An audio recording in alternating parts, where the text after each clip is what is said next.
ఈ ఉపవాస ప్రార్థనలో భాగంగా ఈ వాక్యాలలో దేవుడు ఈ రోజున సిలువలో పలికిన మూడవ మాటను మనం చూద్దాం. సిలువలో పలికిన మూడవ మాట ఏమిటంటే, యోహాను సువార్త 19వ అధ్యాయము 26-27 వచనాలు. యేసు తన తల్లియు తాను ప్రేమించిన శిష్యుడును దగ్గర నిల్చుండుట చూచి, అమ్మా, ఇదిగో నీ కుమారుడు అని తన తల్లితో చెప్పెను. తర్వాత శిష్యుని చూచి, ఇదిగో నీ తల్లి అని చెప్పెను. ఆ గడియ నుండి ఆ శిష్యుడు ఆమెను తన ఇంట చేర్చుకొనెను. ఇక్కడ ఈయన భూలోకంలో మరియ గర్భాన కన్యక గర్భాన జన్మిస్తూ వచ్చినాడు యేసయ్య గారు. అయితే ఇప్పుడు మరియా తనకు తల్లిగా నిలుస్తూ వచ్చింది. ఆ ఉన్నన్ని రోజులు, ఆ ఉన్న భూమి మీద యేసయ్య గారు జీవించినన్ని రోజులు ఆయన తల్లిగా ఆమె ఉంటూ వచ్చింది. అయితే ఇప్పుడు ఆయన సిలువ వేయబడడానికి సిద్ధంగా ఉన్నాడు. సిలువ మోస్తున్నాడు. సిలువ మోసుకుంటా తన తల్లి, తన సహోదరులందరూ అక్కడ నిల్చుని చూచి ఏడుస్తుంటే, అమ్మ, నువ్వు ఎందుకు ఏడుస్తున్నావు? ఇదిగో నీ కుమారుడు చనిపోతున్నాడు అనే ఆ భావంతో ఏమని చెప్తున్నాడు?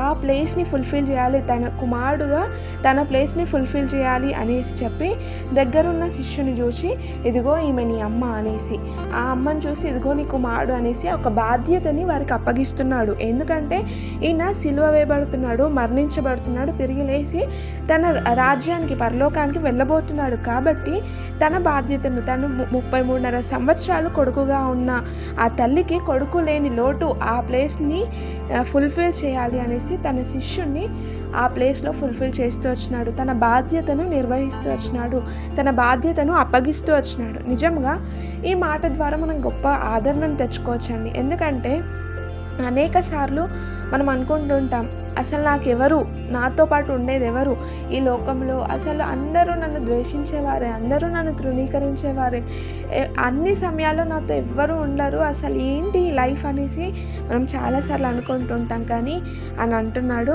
పరిశుద్ధాత్మని నీకు ఇచ్చి ఉన్నాను, ఎల్లప్పుడూ పరిశుద్ధాత్మని చుట్టే ఉంటుంది.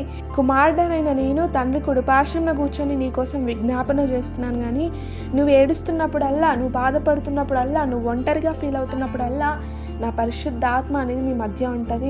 నీ చెయ్యి ఎప్పుడు విడవక నీతోడే ఉంటుంది. నా రక్షణ అనే ప్రాకారం నీ చుట్టూ ఉంటుంది. సాతాను మిమ్మల్ని ఏమీ చేయలేడు. ఎందుకంటే నేను మిమ్మల్ని రక్తము చేత వెలపెట్టి కొన్నాను. నువ్వు నా సొత్తు అనేసి నేను అన్నాను. నా బాధ్యత అనేది నీ మీద ఎల్లప్పుడూ ఉంది. నిన్ను ఎందుకు విడిచిపెడతాను అనుకుంటున్నావు? నిన్ను ఏ సమయాల్లో నేను విడిచిపెట్టాను. నువ్వు నన్ను విడిచిపెట్టి నువ్వు లోకాశల వైపు వెళ్తే తప్ప నేను నీ చేయి విడిచిపెట్టాను. ఆ క్షణాల్లో కూడా, అయ్యో బిడ్డ, లోకాశల వైపు మళ్ళకు, నేను నీకు పరలోక రాజ్యాన్ని సిద్ధపరచడానికి వెళ్ళాను, తండ్రి కుడి పార్శ్వంలో కూర్చొని విజ్ఞాపన చేస్తున్నానని అంటాడే తప్ప ఆయన పరిశుద్ధాత్మ మనం చేయి విడిచి ఎప్పుడూ వెళ్ళదండి. ఆయన బాధ్యత ఈ లోకంలో ఎల్లప్పుడూ మన పట్ల ఉంటుంది. ఎల్లప్పుడూ ఆయన ఆత్మ మన చుట్టూ సంచరిస్తూ ఉంటుంది. ఆయన నేత్రము భూలోకం అంతా సంచరిస్తూ ఉంటుంది. ఆయన కనుల నుండి మనం దాగలేము. అక్కడ ఎలాగైతే మరియా అంటే తల్లి గారికి శిష్యుడిని ఎలాగైతే కుమారుడిగా బాధ్యతనిస్తూ వచ్చినాడో, ఒక శిష్యుడికి తల్లిగా తన బాధ్యతను ఎలాగిస్తూ వచ్చినాడో, ఎల్లప్పుడూ మన పట్లైన బాధ్యత ఉంటుందండి. ఎందుకంటే మనల్ని వెలపెట్టి కొన్నాడు. ఆఖరి రక్తపు బొట్టును కూడా కారుస్తూ వచ్చినాడు. ఎంతగానో సిలువలో త్యాగమవుతూ వచ్చినాడు. ఒక్కసారి మీరు కళ్ళు మూసుకొని ఆ సిలువ యాగాన్ని, ఆ సిలువలో ఆయన మోసిన ఆ సిలువను, తలకి ముళ్ళ కిరీటాన్ని, చేతులకు మేకులని, ప్రక్కల్లో బల్లపోటుని, ఇదంతా ఒక్కసారి గుర్తుంచుకోండి. ఒక్కసారి జ్ఞాపకం చేసుకోండి. ఆయన వాళ్ళంతా రక్తమయం అయిపోయి సుందరమైన దేహం చీల్చబడుతూ వచ్చింది. ఇదంతా ఒక్కసారి గుర్తు చేసుకోండి. ఆ బాధ్యత మీకు కనిపించట్లేదా? ఎందుకు నా చేయి విడిచిపెట్టావు అనే స్థితిలో ఉంటున్నాం. కానీ ఆయన ఎల్లప్పుడూ నీ పట్ల ఉండి, నీ పక్షాన ఉండి, తండ్రి కుడి పార్శ్వంలో కూర్చొని విజ్ఞాపన చేస్తున్నాడు. ఎవరి కోసం? నీ కోసం, నా కోసమే కదా.